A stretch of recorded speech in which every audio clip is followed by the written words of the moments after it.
వైరాగ్యం మనకు అవసరమా అసలు? అమ్మాట ఏమవసరం మనకి ఇప్పుడు? ఎలా పిల్లలందరినీ పెట్టుకొని కదా. వైరాగ్యం కూడా మనల్ని దుఃఖం నుంచి బయటపడేస్తుంది. వైరాగ్య భావన కూడా మనల్ని దుఃఖం నుంచి బయటపడేస్తుంది. ఎప్పుడు వస్తుంది ఆ వైరాగ్యం అనేది? జ్ఞానం తెలుసుకున్నట్టు వస్తుంది. వైరాగ్యం అంటే అన్ని వదిలేసి భార్య పిల్లలను వదిలేసి ఎక్కడ పరిగెత్తం లేదు. ఇంట్లో కొట్టాడని పరిగెత్తా అంటాం. ఇప్పుడు ఎవరు లేదు. ఇంతకుముందు మగవాళ్ళు ఇంట్లో కొట్టాడితే బయటకు వెళ్ళిపోయి కొట్టాడు. మా బంధువు వేడున్నాడు. ఇంట్లో మా చిన్నమ్మ కొట్టాడు అనుకో పోతాడు. నాకు తెలుసు ఏ రూట్ పోతాడో ఏది మన దొరకచ్చుకుండే అంతా చేస్తుంటాం. అదేం వైరాగ్యం కాదు. వైరాగ్యం వాళ్ళు కూడా మనుషులే కదా. తక్కువ సులభం కాదు ఎవరికైనా కూడా. మనకు ఇంకో చిన్న సమస్య వస్తేనే అంటే అలాంటిది ఒకటి బాగా ఎక్స్పెక్టేషన్స్ ఊహించుకొని సడన్గా మారిపోతే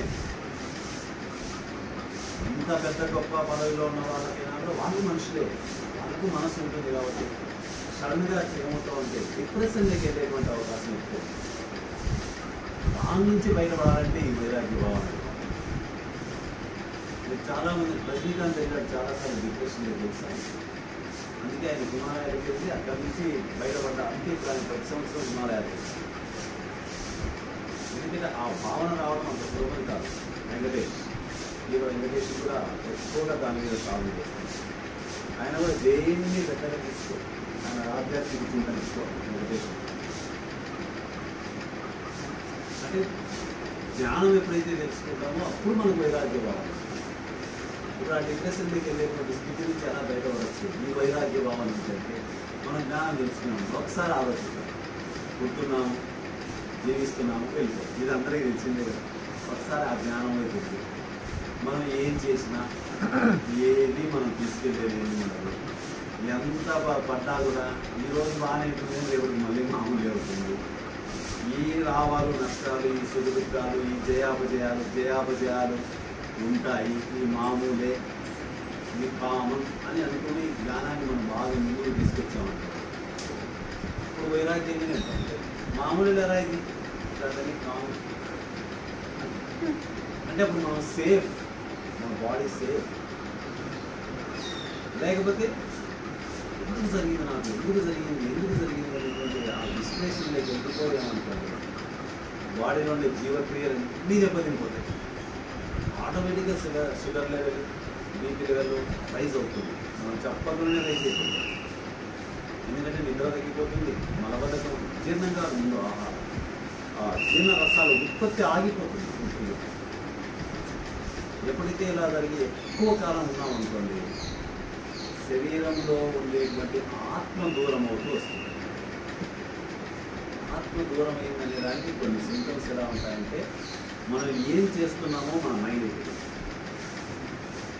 ఇక్కడ ఉన్నటువంటి ఆకలి తెలియదు, పొట్ట నిండిందా లేదా తెలియదు, మంట ఉందా లేదా తెలియదు. ఇంతకాలం నిన్న ఎందుకు తెలియదు అంటే లింక్ తప్పుతుంది.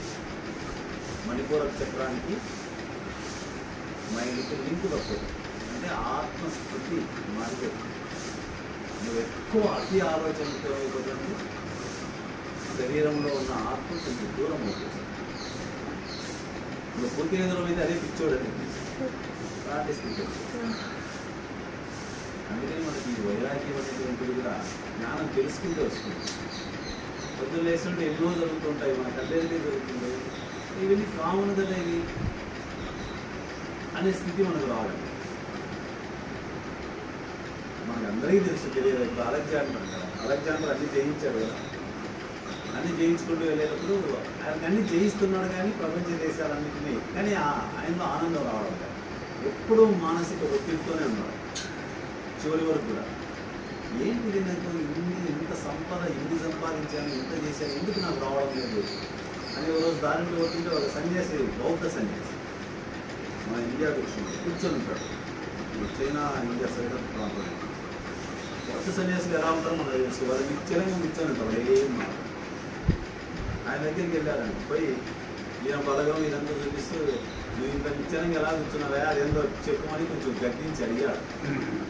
ఏమి లేదండి, ఏముందండి నా దగ్గర ఏదైనా ఉంటే కదండి అక్కడ ఆయన దండించడానికి కూడా కొన్ని మాటలు మాట్లాడితే నీ ఇష్టం, నువ్వు ఏమన్నా చేసుకుని, నాకు ఏది కావాలని లేదు, వద్దలేదు, ఏది అని అంతా చెప్పినప్పుడు అడుగుతాడు ప్రశ్న.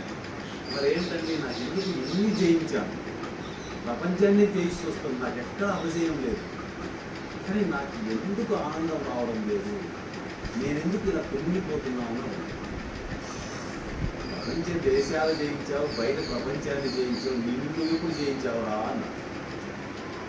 నిన్ను నువ్వు జయించుకోరా వస్తున్నా అంటే నీలో ఉన్న అహం ఎప్పుడైతే నీకు లేకుండా పోతుందో దైవం ప్రత్యక్షమవుతాడు. నేను ఒకటి పెట్టాను, ఎవరైనా చూస్తారు వారు స్థితి వచ్చినప్పుడే అహంకారం దగ్గర అంతవరకు అప్పుడు ఇది లేదు.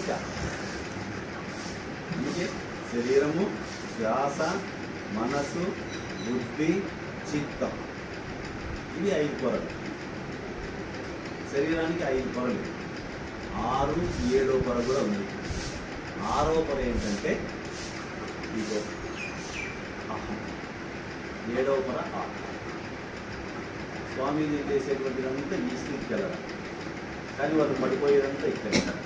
ఎక్కువ మంది ఇక్కడే పడిపోతారు అహం దగ్గర. ఎందుకంటే ఇవన్నీ చేయిస్తారు, ఏం చేయిస్తారు. ఇక్కడికి వచ్చే లోపల మనం ఓరుతున్నాం కదా ఆ స్వామీజీని, ఫస్ట్ వాళ్ళు జ్ఞానంతోనే వస్తారు. మనం ఓరుకు మించేయదు, పాద పూజలు, 10,000 అది ఇది వాళ్ళు బాగా తెలిచేస్తారు. వాళ్ళల్లో కూడా ఇది ఎదిగుతారు, ఇక్కడ పడిపోతారు.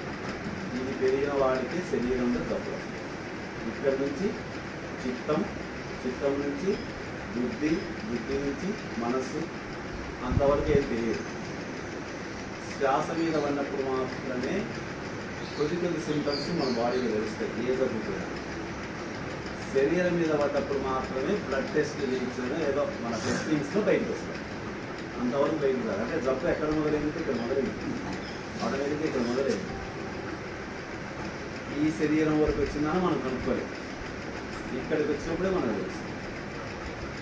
అయితే సాధనలో ఉన్న వ్యక్తులు ఏం చేస్తారంటే వాళ్ళు కనుక్కోగలిగినప్పుడు ఇక్కడి నుంచి మళ్ళీ ఎనికి పంపిస్తారు. ఒక్కొక్కటి తీసుకొచ్చి దీన్ని తగ్గిస్తే ఆటోమేటిక్గా ఎనికి. అందుకని మనకు ప్రతి ఒక్కరికి కూడా మనల్ని మనం జయించాలంటే ఇగో మాట తీరే ఇగో మనం ఇప్పుడు చూసాం కదా, మాటలే కదా. ఇలా ఉన్నదా ఇలా బోర్లా వేసేది కూడా ఆ మాటలే కదా. ఎప్పుడైతే మన మాట తీవ్రత అంటే మన మాట యొక్క విధానం మారుతుందో అప్పుడు దైవం మనకు కూడా మాట 4 ఉంది కదా, ఇష్టం వచ్చినట్టు మాట్లాడాము. ఒకప్పుడు అంటే ఎప్పుడో జరుగుతుంది, ఇప్పుడు చూడండి మన కళ్ళెదురు జరుగుతుంది.